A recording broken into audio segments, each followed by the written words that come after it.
Welcome to International Trade Minute Quickfire Trade News, the essential podcast for today's trade professionals, presented to you by Renewal Law Firm.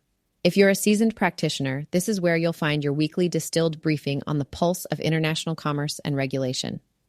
We bring you the latest legal and trade news, distilled into straightforward, bite-sized updates for busy trade professionals. Sponsored by Renewal Law Firm, this podcast is crafted by expert trade attorneys to keep you ahead of the curve with concise, actionable insights. Perfect for your morning commute or coffee break. Stay informed without the fluff. Subscribe now on Apple Podcasts and Spotify, and join our professional community on LinkedIn. Today we are exploring the latest events and updates in international trade, USMCA renewal in 2026, 1955 Jaguar race car classification dispute, high shield fertilizer, country of origin ruling, Russian sentence for export violations, and China sanctions U.S. defense firms. Let's get started.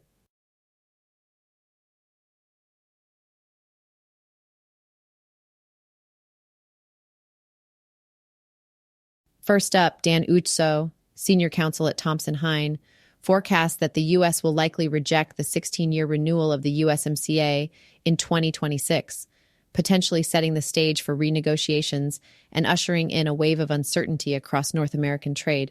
This could significantly impact industries dependent on the stability provided by the trade agreement. Ucho notes that although businesses have become more accustomed to uncertainty since 2017, the auto sector may face the greatest turbulence. The complexities of adhering to new rules of origin and the ongoing adjustments in sourcing strategies reflect this underlying apprehension. A Trump administration, Ucho warns, could further exacerbate the situation by employing tactics such as imposing a 10% tariff on Canadian and Mexican exports, or outright withdrawing from the USMCA, leveraging maximum pressure during negotiations with Mexico and Canada. Such actions would likely unsettle the competitive landscape of North America, reducing the region's appeal in global trade. For the auto industry, the transition from NAFTA to USMCA has brought mixed outcomes.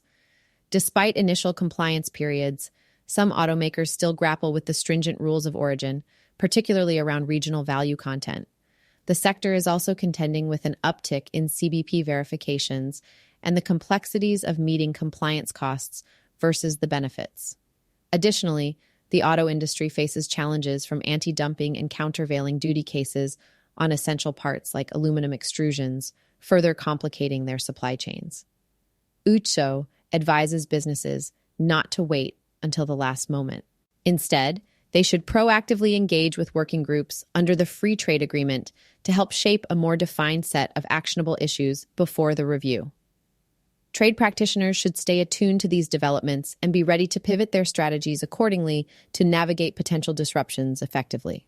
To our next story, in a recent case that has caught the attention of auto enthusiasts and trade practitioners alike, importers Yellowbird and Vantage Point are contesting the classification of a 1955 Jaguar D-type race car. The importers argue that this historic vehicle, which has a storied racing history in Formula One and Gran Turismo, should be considered a collector's item and therefore exempt from the 2.5% duty applied to used motor vehicles. This dispute arises from CBP's decision to classify the car under a tariff subheading meant for used motor vehicles. In contrast, Yellowbird and Vantage Point maintain that the car should fall under a subheading designated for collector's pieces, which would make it duty-free. They highlight a prior CBP ruling in 2012 that placed a similar 1953 Jaguar C-Type under the collector's item category, arguing that the 1955 model meets the same criteria of historical interest and significance. Notably, the importers point to several precedents, including an analogous case involving a 1937 Alfa Romeo, to bolster their argument. They claim that the Jaguar D-Type's participation in historic races and its association with well-known drivers provide sufficient grounds for its reclassification. The Court of International Trade will soon address this classification dispute, and its ruling could set an important precedent for the importation of other historical racing vehicles in the future. Trade practitioners should keep an eye on this case for its potential impact on duties applicable to vintage and collectible cars.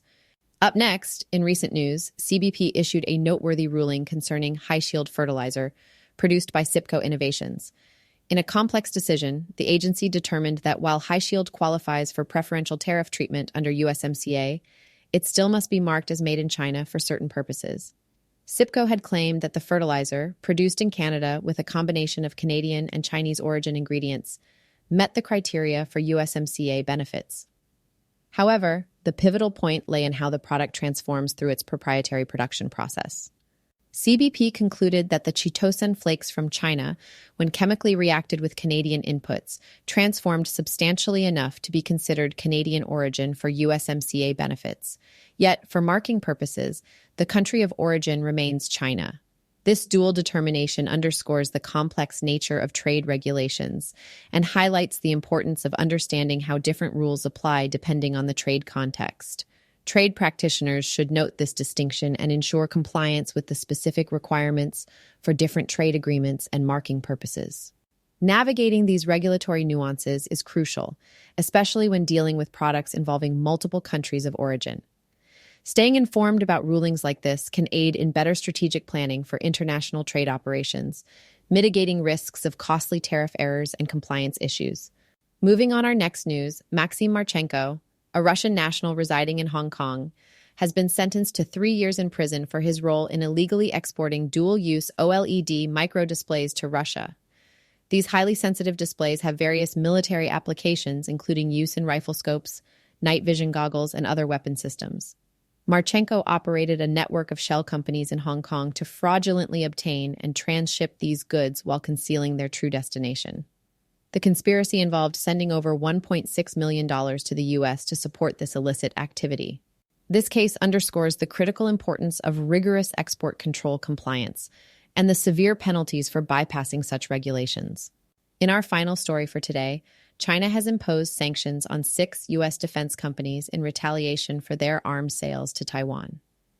This move comes under China's anti-foreign sanctions law and targets companies such as Anduril Industries, Maritime Tactical Systems, and Pacific Rim Defense, among others. These sanctions include freezing the assets of these companies within China and barring Chinese firms from engaging in business with their senior executives. This development underscores the escalating tensions between the U.S. and China, particularly over the sensitive issue of Taiwan. Trade practitioners need to closely monitor these geopolitical dynamics, as they can have significant repercussions on international trade and defense sectors. It's crucial for companies involved in these dealings to reassess their risk exposure and compliance measures in light of these sanctions. Thanks for tuning in to International Trade Minute. We hope you found today's episode insightful and useful for your practice. Remember, our podcast is brought to you by Rydell Law Firm, your trusted partner in navigating international trade law. Don't miss our next episode. Subscribe now on Apple Podcasts and Spotify. Stay connected and continue the conversation with us on LinkedIn. Until next time, stay informed and stay ahead.